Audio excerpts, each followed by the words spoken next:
ખંડેરાઈ ગામે સોમવારે વહેલી સવારથી 500 ફૂટ ઊંડા બોરવેલમાં ફસાયેલી યુવતીને બચાવવાના અથાગ પ્રયત્ન વચ્ચે મૃત્યુ નિપજ્યું છે.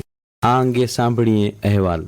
ભુજ તાલુકાના કંઢેરાઈ ગામમાં ગઈકાલે સવારથી 500 ફૂટ ઊંડા બોરવેલમાં ફસાયેલી યુવતીને બચાવવાના અથાગ પ્રયત્નો વચ્ચે આખરે 32 કલાક બાદ તે જિંદગીનો જંગ હારી ગઈ છે.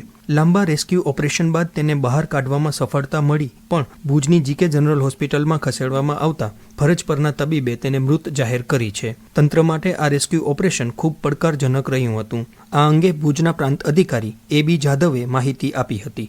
ગઈકાલે સવારે 6 વાગ્યાના સુમારે આ યુવતી પરિવારજનોના કહ્યા પ્રમાણે બોરવેલમાં પડી ગઈ હતી. જ્યારે 8:30 જેવા પોલીસને જાણ અને ફાયર ઓફિસરને જાણ કરવામાં આવી ત્યારથી સમગ્ર વહીવટીતંત્ર ત્યાં હાજર હતું. આપણે સૌપ્રથમ ભુજ નગરપાલિકા અને ભચાઉ નગરપાલિકાના સ્ટાફ દ્વારા રેસ્ક્યુ ઓપરેશન શરૂઆત કરવામાં આવી. આપણે સૌથી પહેલા જીવન માટે જરૂરી ઓક્સિજન અને બીજું કે કેમેરો ઓપ્ટિકલ સર્વેલન્સ કે જેથી યુવતીની સ્થિતિ જાણી શકાય કે એ કઈ સ્થિતિમાં છે. એના પછી એ લોકો સફળ ન રહ્યા તો આપણે આપણી નજીકમાંથી આર્મી અને BSFમાં જે ટ્રેન્ડ ટુકડી હતી એને પણ બોલાવી હતી.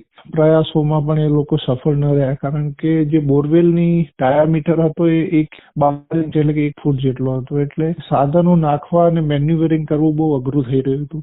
સાંજના સમયે NDRF આવી અને 7 વાગે સાંજેથી શરૂ કરી અને અત્યારે 4 વાગ્યા સુધી 5 ટ્રાય કરવામાં આવી.